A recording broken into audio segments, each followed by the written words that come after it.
Alors nous sommes à la direction des affaires générales de la ville de Levallois. La ville de Levallois est une ville des Hauts-de-Seine d'environ 65 000 habitants. Donc la direction des affaires générales s'occupe notamment de la réalisation des dossiers de passeport, passeport biométrique. Et à l'origine, effectivement, nous avions un agenda papier avec nos bornes physiquement déterminées pour prendre les rendez-vous. La transition entre l'agenda papier et l'agenda électronique s'est très bien passée, a été très fluide. Nous avons eu un premier contact avec un technicien qui nous a expliqué nos types de prestations, comment il pouvait les personnaliser. Par la suite, nous avons eu des contacts téléphoniques et quelques échanges de mails.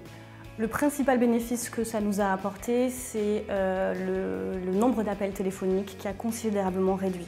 Il faut savoir aujourd'hui que 40% de nos rendez-vous sont pris en ligne, donc ça veut dire 40% de moins de personnes qui téléphonent ou qui se déplacent. D'autant plus qu'on est une commune qui s'inscrit dans la voie de la dématérialisation, de l'accès simple aux démarches administratives à tous les Levalloisiens. L'avantage, je crois, pour eux, c'est surtout le mail de confirmation du rendez-vous, dans lequel nous avons mis une notice explicative avec toutes les pièces à fournir, les liens pour télécharger le dossier.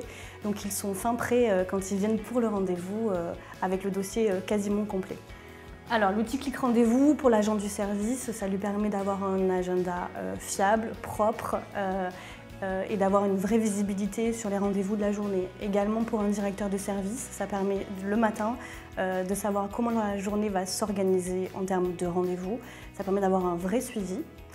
Et puis, c'est un outil très simple d'accès, avec une vraie visibilité qui nous permet aussi de voir les rendez-vous qui ont été pris en ligne, les rendez-vous qui ont été pris physiquement ou téléphoniquement. Et c'est un outil aussi qui permet d'avoir des statistiques. Alors la personnalisation de l'agenda est très simple. À la base, j'avais quelques a priori sur sa mise en place. Je pensais qu'il y avait une certaine rigidité du produit. Et puis finalement, à force de l'utiliser, on se rend compte que ça peut être personnalisé par nous-mêmes, même si on n'est pas un technicien informatique. Ça nous permet de mettre des logos, de gérer nos prestations, nos durées de prestations. On peut bloquer des stations si on sait qu'on n'aura pas forcément l'effectif présent pour assurer la prise des rendez-vous. Voilà, on peut décider de bloquer la mise en ligne sur Internet, donc c'est très simple. Finalement, le service client, on ne fait pas beaucoup appel à eux.